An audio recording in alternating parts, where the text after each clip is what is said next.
আমরা একটু চলে যেতে চাই ঢাকা ৮ আসন এলাকায়। আমাদের সহকর্মী রায়হান কবির রয়েছে সেখানকার সবশেষ খবর নিয়ে। রায়হান, একটু জানতে চাই, সেখানে তো ধানের শীষের প্রার্থী মির্জা আব্বাস জয়ী হয়েছে, বেসরকারিভাবে বিজয়ী প্রার্থীর সমর্থকরা কি বলছেন? আপনি সেখানে আছেন?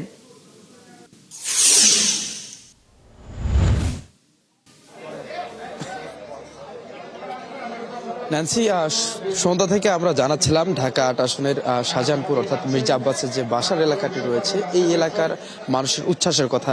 ঠিক আমার পেছনে দেখতে পারবেন মির্জা আব্বাসের বাসার নিচেই তার যে নেতাকর্মী রয়েছেন এবং তার এলাকাবাসী যারা রয়েছেন তারা অপেক্ষায় রয়েছেন সরকারি যে ঘোষণাটা রয়েছে, সরকারি ঘোষণার জন্য। সরকারি ঘোষণা আসলেই হয়তোবা তাদের উচ্ছ্বাসটা নতুন একটি মাত্রা পাবে। আমরা তাদের সঙ্গে কথা বলেছিলাম। তাদেরকে মির্জা আব্বাস নির্দেশনা দিয়েছিলেন যতক্ষণ পর্যন্ত সরকারি ঘোষণা না আসে ততক্ষণ পর্যন্ত কিছুটা সংযত থাকতে।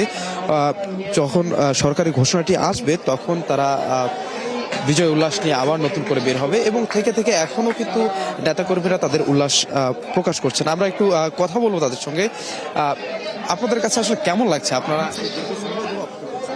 জি, অনেক ভালো লাগতেছে। দীর্ঘ 18 বছর পর যে আমরা এতটা আনন্দিত, এই বাসার মধ্যে একটা অন্যরকম আনন্দ ফিলিংস কাজ করতেছে, যেটাকে বলে বুঝাইতে পারবো না। এখন তো অনেক রাত হয়ে গেছে, মনে হচ্ছে যে সারা রাতে থেকে যাই, যেটা বলার মতো না। আর একটা কথা বলতে চাই, এটা আমার কথা না, এটা মির্জা আব্বাস বসের কথা, যেটা পাটোয়ারিকে নিয়ে অনেকে রং টং কথা বলতেছে। আসলে এটা পাটোয়ারি হইল জামাত শিবিরের পালিত পাগলা কুত্তা, তাই ও ওই জামাত শিবিরের লঙ্গির তলায় চলে যাবে। ওকে নিয়ে আমাদের ভাবার হাফ সেকেন্ড সময় নেই।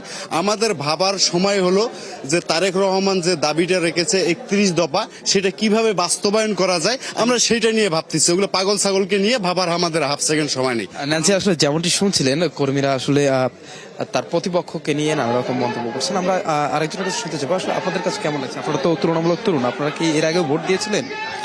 জি, এই যে এবার আমরা দীর্ঘ 17 বছরের পর প্রথম ভোট দিতে পারলাম শান্তিপূর্ণভাবে। জনাব মির্জা আব্বাস এই আসনে অনেক উন্নয়নমূলক কাজ করেছেন, ভবিষ্যতেও উনি কাজ করবেন। উনি